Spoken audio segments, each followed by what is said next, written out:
Hello friends नमस्कार ನಾನು ನಿಮ್ಮ ಫ್ರೆಂಡ್ ಸೋನು ನೀವು ನೋಡ್ತಾ ಇದ್ದೀರಾ ಹೆಲ್ಪ್ಫುಲ್ ಫಾರ್ ಎವರ್ ಚಾನೆಲ್ ನಲ್ಲಿ ನಿಮ್ಮೆಲ್ಲರಿಗೂ ಆತ್ಮೀಯ ಸ್ವಾಗತ।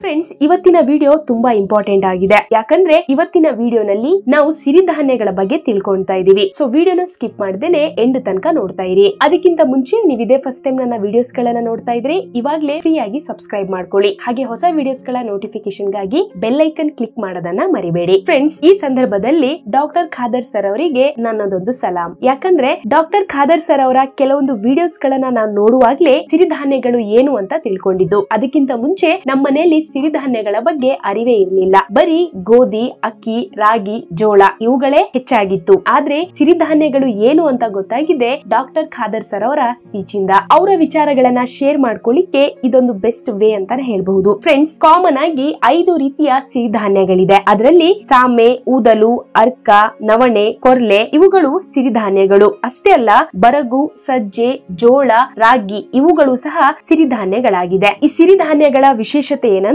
ಎಲ್ಲಾ ವಯಸ್ಸಿನವರು ಎಲ್ಲಾ ಕಾಲದಲ್ಲೂ ಸೇವಿಸಬಹುದಾದ ಧಾನ್ಯಗಳು ಅಥವಾ ಆಹಾರ ಇದಾಗಿದೆ। ಕೆಲವು ವರ್ಷಗಳ ಹಿಂದೆ ಸಿರಿಧಾನ್ಯಗಳನ್ನ ಬಡವರ ಆಹಾರ ಅಂತ ಹೇಳ್ತಾ ಇದ್ರು, ಆದ್ರೆ ಇವತ್ತಿನ ದಿನಗಳಲ್ಲಿ ಶ್ರೀಮಂತರಿಗೂ ಈ ಧಾನ್ಯಗಳು ಸಿಗ್ತಾ ಇಲ್ಲ। ಕಾರಣ ಈ ಸಿರಿಧಾನ್ಯಗಳನ್ನ ಬೆಳೆಸುವವರ ಸಂಖ್ಯೆ ಕಡಿಮೆ। ವಿಶೇಷತೆ ಅಂದ್ರೆ ಈ ಸಿರಿಧಾನ್ಯಗಳನ್ನ ಬೆಳೆಸುವಾಗ ಹೆಚ್ಚು ನೀರಿನ ಅವಶ್ಯಕತೆ ಇರುವುದಿಲ್ಲ, ಜೊತೆಗೆ ರಾಸಾಯನಿಕಗಳು ಇಲ್ಲದೆ ಬೆಳೆಸಬಹುದಾದಂತಹ ಆಹಾರ ಇದಾಗಿದೆ ಅಂತ ಹೇಳ್ತಾರೆ। ಆದ್ರೂ ಇನ್ನು ನಮ್ಮ ರೈತರಲ್ಲಿ ನಮ್ಮಲ್ಲಿ ಈ ಸಿರಿಧಾನ್ಯಗಳ ಬಗ್ಗೆ ಅರಿವು ಕಡಿಮೆನೇ ಇದೆ। ಯಾವಾಗ ಸಿರಿಧಾನ್ಯಗಳನ್ನ ಬೆಳೆಸುವವರ ಸಂಖ್ಯೆ ಹೆಚ್ಚಾಗುತ್ತೋ ಆಗ ಮಾರ್ಕೆಟ್ ಅಲ್ಲಿ ಈಸಿಯಾಗಿ ನಮಗೆ ಸಿರಿಧಾನ್ಯಗಳು ಸಿಗುತ್ತೆ। ಇನ್ನು ಈ ಅಕ್ಕಿ ಮತ್ತು ಗೋಧಿ ಸಿರಿಧಾನ್ಯಗಳ ಮುಂದೆ 0 ಆಗಿದೆ। ಇನ್ನು ಈ ಸಿರಿಧಾನ್ಯಗಳಲ್ಲಿ ಇರುವಂತಹ ಪೌಷ್ಟಿಕಾಂಶಗಳ ಬಗ್ಗೆ ಹೇಳೋದಾದ್ರೆ ಇವುಗಳಲ್ಲಿ vitamin E, B vitamins, protein, amino acids, folic acid, fibre, minerals ಅಥವಾ ಖನಿಜಾಂಶಗಳಲ್ಲಿ ಕ್ಯಾಲ್ಸಿಯಂ, ಮ್ಯಾಗ್ನೀಷಿಯಂ, ಕಾಪರ್, ಫಾಸ್ಫರಸ್ ಇವುಗಳು ಹೆಚ್ಚಾಗಿದೆ।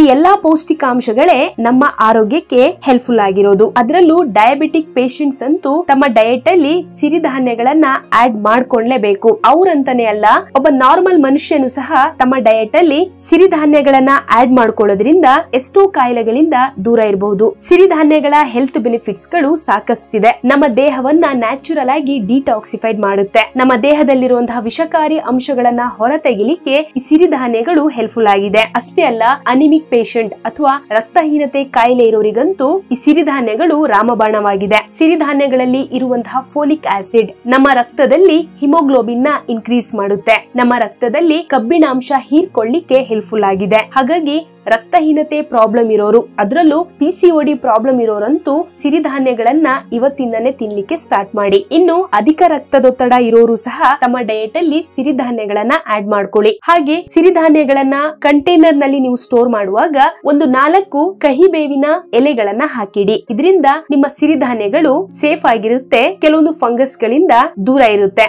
ಇದಿಷ್ಟು ಸಿರಿಧಾನ್ಯಗಳ ಬಗ್ಗೆ ಕೆಲವೊಂದು ವಿಚಾರಗಳನ್ನ ನಿಮ್ ಜೊತೆ ಶೇರ್ ಮಾಡ್ಕೊಂಡಿದ್ದೀನಿ। ಇನ್ನು ಮುಂದೆ ಬರುವಂತಹ ವಿಡಿಯೋಸ್ ಗಳಲ್ಲಿ ಸೆಪರೇಟ್ ಆಗಿ ಒಂದೊಂದೇ ಸಿರಿಧಾನ್ಯಗಳ ಹೆಲ್ತ್ ಬೆನಿಫಿಟ್ಸ್ ಗಳು ಯಾವ್ದೆಲ್ಲ ಅಂತ ತಿಳ್ಕೊಳ್ಳೋಣ। ಹಾಗೆ ಫ್ರೆಂಡ್ಸ್ ಕೆಲವರಿಗೆ ಸಿರಿಧಾನ್ಯಗಳಿಂದ ಯಾವ ರೀತಿಯಲ್ಲಿ ಆಹಾರ ತಯಾರಿಸಬೇಕು ಅಂತ ಗೊತ್ತಿರೋದಿಲ್ಲ। ನಾವು ಸಹ ಫಸ್ಟ್ ಟೈಮ್ ಸಿರಿಧಾನ್ಯಗಳನ್ನ ನಮ್ಮ ಮನೆಗೆ ತಂದಾಗ ಹೇಗ್ ಮಾಡ್ಬೇಕಂತ ನಮಿಗೂ ಗೊತ್ತಾಗ್ಲಿಲ್ಲ, ಆದ್ರೆ ದಿನ ಹೋದಂತೆ ಇವತ್ತು 2 ದಿನಕ್ಕೊಮ್ಮೆ ಆದ್ರೂ ಸಿರಿಧಾನ್ಯದಿಂದ ತಯಾರಿಸಿದ ಆಹಾರ ನಾವು ನಮ್ಮ ಮನೆಯಲ್ಲಿ ಸೇವಿಸ್ತಾ ಇದೀವಿ। ಒಂದ್ ವೇಳೆ ನಿಮಗೆ ಸಿರಿಧಾನ್ಯದಿಂದ ಯಾವ ರೀತಿಯ ತಿಂಡಿಗಳನ್ನ ಮಾಡಬಹುದು ಅಥವಾ ಇದರಿಂದ ಯಾವ ರೀತಿ ಆಹಾರ ತಯಾರಿಸಬೇಕು ಅಂತ ನಿಮಗೆ ಏನಾದ್ರೂ ಮಾಹಿತಿ ಬೇಕಂದ್ರೆ ಕಮೆಂಟ್ ಬಾಕ್ಸ್ ಅಲ್ಲಿ ತಿಳಿಸಿ, ನಾನು ಈ ವಿಷಯದ ಬಗ್ಗೆ ನನ್ನ ವ್ಲಾಗಿಂಗ್ ಚಾನೆಲ್ ನಲ್ಲಿ ವಿಡಿಯೋಸ್ ಗಳನ್ನ ಅಪ್ಲೋಡ್ ಮಾಡ್ತೀನಿ। ಐ ಹೋಪ್ ನಿಮಗೆ ಆ ವಿಡಿಯೋಸ್ ಗಳು ಹೆಲ್ಪ್ಫುಲ್ ಆಗಬಹುದೇನೋ। ದಟ್ಸ್ ಇಟ್ ಫ್ರೆಂಡ್ಸ್, ಈ ವಿಡಿಯೋ ನಿಮಗೆ ಹೆಲ್ಪ್ಫುಲ್ ಅಂತ ಅನ್ಸಿದ್ರೆ ಲೈಕ್ ಮಾಡಿ, ಹಾಗೆ ಈ ವಿಡಿಯೋನ ಆದಷ್ಟು ಶೇರ್ ಮಾಡಿ, ಹಾಗೆ ನಿಮ್ಮ ಸಪೋರ್ಟ್ ಹೀಗೆ ಇರ್ಲಿ। ಈ ವಿಡಿಯೋ ನೋಡಿದಕ್ಕಾಗಿ ಧನ್ಯವಾದಗಳು।